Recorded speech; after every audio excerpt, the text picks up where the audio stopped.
Supreme court justice Gavai పైన హైకోర్టులో సుప్రీంకోర్టులోనే దాడి జరగడం పైన దళిత సంఘాలు కూడా తీవ్రంగా ఖండిస్తున్నాయి. దీంట్లో ఈరోజు హైదరాబాద్లో చలో హైదరాబాద్ పేరిట ఇక్కడ హైదరాబాద్కి అయితే చాలామంది దళితులు కూడా ఇక్కడికి వచ్చారు. ఒక దళితుడికే రక్షణ లేకుండా పోయిందని చెప్పేసి కూడా ఇక్కడ చలో హైదరాబాద్ పేరుతో ఎంఆర్పిఎస్ ఆధ్వర్యంలో కూడా ఇక భారీ స్థాయిలో ఇందిరా పార్క్ వద్ద ధర్నా అయితే నిర్వహిస్తున్నారు. మనతో మాట్లాడడానికి పలువురు దళితులు మాట్లాడదాం. అది చెప్పండి అన్న, ఇప్పుడు ఏం జరిగింది, అసలు గవాయ్ పైన దాడి జరిగిందని మీరు ఎట్లా చూస్తున్నారు? గవాయ్పై జరిగినటువంటి దాడి ఈ రాజ్యాంగంపై చేసినటువంటి దాడిగా మేము భావిస్తూ ఉన్నాం. అదేవిధంగా ఈ సమాజంలో అట్టడుగున ఉన్నటువంటి కుల వివక్షత మరి అనేక రకాలుగా విజృంభిస్తూ మరి దాడి అనేటువంటిది ఏ స్థాయిలో ఉన్నా ఇక్కడ గ్రామ స్థాయి నుంచి సుప్రీంకోర్టు న్యాయస్థానం వరకు కూడా ఈ యొక్క వివక్షత ఉందని చెప్పి ఈ సందర్భంగా మేము గుర్తు చేస్తూ ఉన్నాం. ఇలాంటి వాటిని అన్నింటినీ కూడా రూపుమాపే వరకు మాన్యశ్రీ మందాకృష్ణమాది గారి నాయకత్వంలో నిరంతరము పోరాటం చేస్తామని చెప్పి ఈ సందర్భంగా మేము తెలియజేస్తున్నాం. అట్లాగే గవాయ్ స్థానంలో ఏ వ్యక్తి ఉన్నా మరి ఆ వ్యక్తికి ఈ విధంగా జరిగితే ఖచ్చితంగా కృష్ణమాది గారి నాయకత్వంలో ఈ విధంగానే రియాక్ట్ ఉంటుందని చెప్పి ఈ సందర్భంగా తెలియజేస్తున్నాం. ఈ సమాజాన్ని, ఈ యొక్క దేశాన్ని, ఈ యొక్క రాష్ట్రాన్ని, ఈ యొక్క దేశంలో ఉన్నటువంటి బడుగు బలహీన వర్గాలని రక్షణ కోసం ఉన్నటువంటి ఈ యొక్క న్యాయస్థానం మీద కూడా దాడి చేసేటువంటి పరిస్థితి వస్తే ఖచ్చితంగా మీకు బుద్ధి చెప్పేటువంటి సమయం ఆసన్నమైందని చెప్పి మాదిగ రిజర్వేషన్ పోరాట సమితి మహాజన సోషలిస్ట్ పార్టీ ద్వారా ఈరోజు మీకు గుర్తు చేస్తా ఉన్నాం. అట్లాగే మరి అదేవిధంగా అనేక మంది ఐఏఎస్లు, అనేక మంది ఐపీఎస్లు మరి గ్రామ స్థాయి నుంచి మరి ఉన్నత స్థాయి వరకు ఉన్నత విద్య అభ్యసించినటువంటి వాళ్ళందరి మీద అనేక కేసులు, అనేక వివక్షత, అనేక రకాలుగా ఉన్నటువంటిది బయటపడడం లేదు. అయితే ఇక్కడ విజృంభిస్తున్నటువంటిది మనవాదానికి సంబంధించి ఈరోజు మరి ఒక చీఫ్ జస్టిస్ అనేటువంటిది ఉన్నత న్యాయస్థానంలో మరి కూర్చున్నటువంటి గవాయి మీద దాడి చేస్తే సహిస్తూ ఊరికే ఉండేది లేదని చెప్పి ప్రభుత్వానికి మేము గుర్తు చేస్తున్నాం. అదేవిధంగా అన్ని వర్గాలు ఈరోజు ముక్త కంఠంతో ఖండిస్తూ ఇది సరైన పద్ధతి కాదు, మరి ఈ యొక్క దాడి మంచిది కాదు అని చెప్పి మాట్లాడితే ఇప్పటిదాకా ప్రభుత్వాలు మరి ఎవరు కూడా దీన్ని సుమోటో కేసుగా కానీ లేదంటే ఎవరైతే దాడి చేశారో వాళ్ళ మీద కేసు నమోదు చేయలేదని చెప్పి అందుకోసమే ఈరోజు మరి గౌరవంగా ఆత్మగౌరవ ర్యాలీగా మరి కృష్ణమాది గారు పిలిపించారు.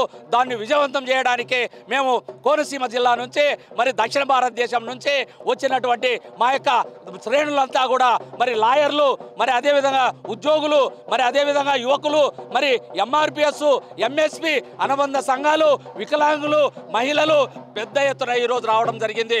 దీన్ని గ్రహించి మరి కేంద్ర ప్రభుత్వం, రాష్ట్ర ప్రభుత్వం వెంటనే మరి ఎవరైతే దాడి చేశారో వాళ్ళ మీద కేసు నమోదు చేసి అదేవిధంగా మరి ఆ యొక్క దాడి వెనుక ఏ శక్తులు అయితే ఉన్నాయో ఆ శక్తులను వెంటనే సిట్టింగ్ జడ్జి ద్వారా విచారణ జరిపించి వెంటనే ఆ శక్తుల మీద కూడా మరి కేసు నమోదు చేయాలని చెప్పి ఈ సందర్భంగా మేము కోరుకుంటున్నాం. నా పేరు డాక్టర్ సామ్రాట్ కేబి మధు మాదిగ, కోనసీమ జిల్లా ఇన్ఛార్జిని. జై మాదిగ, జై మందకృష్ణ మాదిగ, జై మహాజన్. నా పేరు సౌరవ్ భైరమత్ మాదిగ, డాక్టర్ బిఆర్ అంబేద్కర్ కోనసీమ జిల్లా ఎంఆర్పిఎస్ అధ్యక్షుని. మరి ఏదైతే పద్మశ్రీ మందాకృష్ణ మాది గారు ఏదైతే పిలుపునిచ్చారో ఆ పిలుపులకి ఆత్మగౌరవ నిరసనగా మేము పెద్ద ఎత్తున విజయవంతం చేయడానికి మరి కోనసీమ జిల్లాని చూడటం జరిగింది. మేము తక్షణమే డిమాండ్ చేస్తున్నాం కేంద్ర రాష్ట్ర ప్రభుత్వాలని మరి గవాయ్ గారిపై దాడిని తీవ్రంగా ఖండిస్తూ మరి వెంటనే ఆ కిషోర్ అనే వ్యక్తిని మరి అతన్ని అరెస్ట్ చేయాలని మరి ఈ నిరసన ద్వారా మేము తెలియజేస్తున్నాం, మరి డిమాండ్ చేస్తున్నాం. అదేవిధంగా కృష్ణమాది గారు ఇంకా ఏ పిలుపుకి ఇస్తే ఆ పిలుపుకి మేమంతా ఆయన అరెస్ట్ అయ్యే వరకు మరి రాష్ట్రంలో కానీ దేశంలో కానీ ఏ కార్యక్రమం ఇచ్చినా నిరసన కార్యక్రమంలో పాల్గొని మరి విజయవంతం చేస్తామని తెలియజేసుకుంటూ జై మాదిగా, జై కృష్ణమాదిగా. ఒక అడ్వకేట్గా అయితే సిజేఐ కూడా రక్షణ లేకుండా పోతుంది, ఎట్లా చూస్తారు? ఈ భారత రాజ్యాంగంలో ఉన్నటువంటి ప్రాతిపదికపైన ఈ రాజ్యం పరిపాలించబడుతుంది.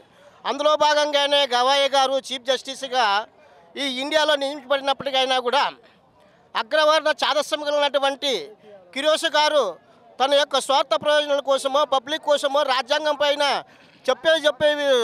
చెప్పు విసిరే విధంగా ఆయన ప్రయత్నం చేయడము ఈ దేశానికి సిగ్గుచేటని చెప్పేసి సింహబుల్కంగా తెలిపేస్తున్నాం.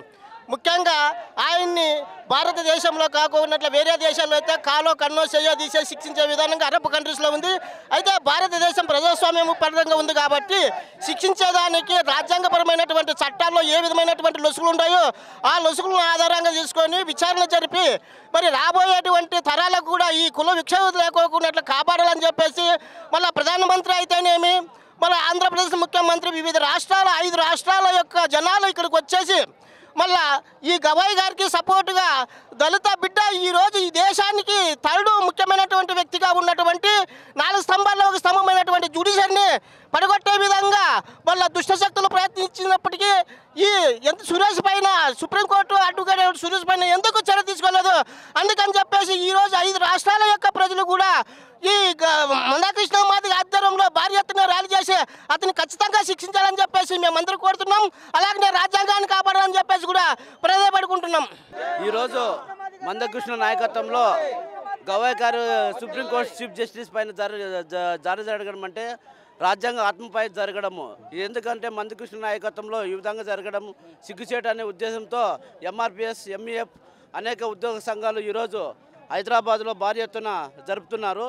ఇట్లాంటివి హైకోర్టు సుప్రీంకోర్టు ప్రథమ పౌరునికి ఈ విధంగా జరగడం చాలా సిగ్గుచేటు. ఎందుకంటే ప్రథమ పౌరునికి జరగడం భారతదేశంలో ఇంకా ప్రతి ఒక్కరికి జరగదు. కాబట్టి ఇట్లాంటివి పునరావృతం కాకుండా ఎవరైతే కిషోర్ అనే వ్యక్తి పైన జరిగిందో అతన్ని కఠినంగా శిక్షించి ఇలాంటి భవిష్యత్తులో పునరావృతం కాకుండా చేయాలనేదే మందకృష్ణ ఆత్మ ర్యాలీ జరుగుతుంది. కాబట్టి ప్రతి ఒక్కరు కూడా అన్న పిలుపు మేరకు చేసినారు. కాబట్టి ఇట్లాంటి పునరావృతం చేయాలనేది నా యొక్క అడ్వకేట్ ఉద్దేశం. మా అడ్వకేట్ల తరఫున కూడా ఈరోజు పాల్గొని జయప్రదం చేస్తున్నాం. కాబట్టి దీన్ని ఈ విధంగా పునరావృతం చేయాలనేది మా ఉద్దేశం అంతే.